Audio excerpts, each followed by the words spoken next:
Hello dear students, हमने पहले video बना रखी है कि पूर्ण संख्याओं का एलसीएम कैसे निकाला जाता है।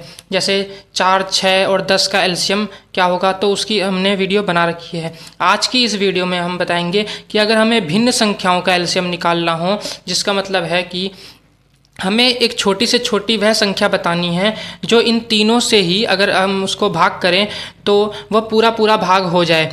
तो ऐसी संख्या हमें ज्ञात करनी है। इसके लिए हमें इस भिन्न संख्याओं का एलसीएम निकालना पड़ेगा। वह एलसीएम कैसे निकलता है तो इस वीडियो में हम देखेंगे। तो हमारा जो भिन्न संख्याओं का एलसीएम होता है, भिन्न संख्याओं का एलसीएम, उसका फार्मूला क्या होता है कि अंशों का एलसीएम यानी अंशों का एलसीएम और बट्टे में हरों का एचसीएफ। मतलब कि जो भिन्न संख्याएं हमें दी गई हैं उसमें जो ऊपर वाली संख्याएं हैं जैसे कि 5, 9 और 21, इन संख्याओं का तो हम एलसीएम निकालेंगे और उसको डिवाइड कर देंगे हरों की एचसीएफ से। यानी जो हर में है, जो हर की जो संख्याएं जैसे 7, 14 और 56, इसका हम एचसीएफ निकालेंगे और उसको इस अंशों के एलसीएम से भाग कर देंगे। तो जो हमारे पास जो वैल्यू आएगी वो इन तीनों भिन्न संख्याओं का एलसीएम होगी। यानी कि वह छोटी से छोटी संख्या होगी जो इन तीनों से डिवाइड हो जाए, आराम से पूरा कट जाए। तो ऐसी संख्या हमें ज्ञात करनी है। तो शुरू करते हैं। तो हम सबसे पहले क्या करेंगे, एलसीएम ऑफ 5, 9 और 21, यानी 5, 9 और 21 का एलसीएम निकालेंगे। तो कैसे निकालते हैं, 5, 9, 21 इनका एलसीएम निकालना है तो हम सिंपल वही तरीका अपनाएंगे। कैसे करेंगे, इसमें हम पहले देखेंगे जो हमारा कुछ कॉमन, जिससे कि ये कट जाए 2 या 2 से ज़्यादा हमारे नंबर कट जाए कुछ भी। तो जैसे हम 3 ले लेंगे पहले, तो 3 हमारा 5 से तो नहीं, 3 से हमारा 5 तो कटेगा नहीं, तो 5 हम ऐसे लिख देंगे। अब 9, 3 के पहाड़े में हमारा 9 आता है 3 बार में, तो ये 3 से कट जाएगा 3 बार में, 3 तिया 9। अब 21 कितने बार में कटेगा, 7 बार में, तो 3 सत्ते 21। अब हमारा क्या आएगा, अब हम 5 ले लेते हैं, 5 एकम 5 और 3 नहीं कटेगा तो 3 ऐसे आ जाएगा, 7 भी हमारा ऐसे आ जाएगा। उसके बाद 3 ले लेंगे हम कॉमन, 3 एकम 3, 7 हमारा ऐसे आ जाएगा, 7 नहीं कटेगा तो। अब क्या लेंगे, 7 लेंगे, 7 एकम ये एक का एक ऐसे उतर जाएगा और 7 एकम 7, यहाँ हमारा 1 1 आ गया। तो अब हमारा एलसीएम क्या हो जाएगा,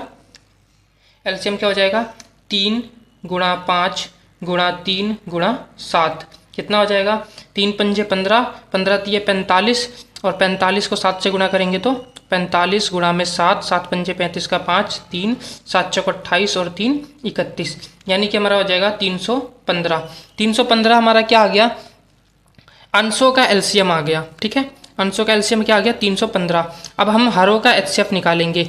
अब हम एचसीएफ निकालेंगे हर संख्याओं का, यानी कि 7, 14 और 56, इनका हमें एचसीएफ निकालना है। तो कैसे निकालेंगे, इसमें हम इसको भी ऐसे लिख लेते हैं, 7, 14 और 56 लिख लेते हैं और ऐसे डंडी खींच देंगे। अब हमें ऐसी संख्या देखनी है जो इन तीनों को भाग कर सके, जो इन तीनों में कॉमन हो, ऐसी संख्या केवल लेनी है। यहाँ पे तो हम एलसीएम निकालने में तो हम वह संख्या भी ले लेते हैं जो तीनों को ना भाग करेगी, किसी एक को या 2 को भी भाग करेगी तो हम वह संख्या ले लेते हैं। जैसे इसमें 2 संख्याओं भाग हो रही है 3 से और 5 नहीं हो रही, तो हम 3 ले लिए, इसमें 3 को हमने इससे भाग कर दिया। लेकिन एचसीएफ निकालते समय हमें केवल वही संख्या यहाँ पे लेनी है जो इन तीनों में कॉमन हो, जो तीनों को भाग कर सके। और अगर तीनों को भाग नहीं करेगी तो हम वह संख्या नहीं लेंगे। तो इसमें कोई संख्या है, इसमें हमारी संख्या है 7, 7 इन तीनों में ही कॉमन है, तो 7 से तीनों भाग हो जाएंगे, तो 7 एकम 7 और ये जगह 7 दूनी 14 और ये हो जाएगा 7 8 56।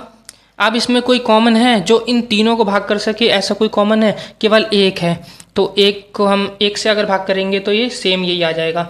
अब तो कोई संख्या है ही नहीं, तो इसका एचसीएफ क्या हो जाएगा, इसका एचसीएफ हो जाएगा हमारा 7 गुणा 1, यानी कितना हो जाएगा 7। तो हमारे पास अब अंशों का एलसीएम आ चुका है और हरों का एचसीएफ आ चुका है। तो अब हमें क्या करेंगे, हम भिन्न संख्याओं का एलसीएम के फार्मूले में इसको रख देंगे। यहाँ पे अंशों का एलसीएम हमारा कितना आया था, 315, और हरों का एचसीएफ कितना आया था, 7। तो हम यहाँ पे 7 रख देंगे। क्या ये 7 से कट रहा है, हाँ ये 7 से कट जाएगा, 7 चौक 28 और 3 इधर आ जाएगा और 7 पंजे 35, तो 45 क्या आ जाएगा, हमारा आंसर आ जाएगा। और भिन्न संख्याओं का एलसीएम जो होगा वो हमारा 45 होगा। यानी कि अगर हम 45 से इससे भाग करेंगे तब भी वो पूरा पूरा कट जाएगा, इससे भाग करेंगे तब भी पूरा पूरा कट जाएगा, और इससे भाग करेंगे तब भी पूरा पूरा कट जाएगा। तो इसलिए इन भिन्न संख्याओं का जो एलसीएम है वह 45 हो जाएगा। तो आशा करता हूँ वीडियो आपको समझ में आई होगी, वीडियो हेल्पफुल लगी होगी। तो वीडियो को लाइक कर दीजिएगा, चैनल पर नए हैं तो चैनल को सब्सक्राइब कर लीजिएगा, बेल आइकन को जरूर प्रेस कर लीजिएगा। धन्यवाद।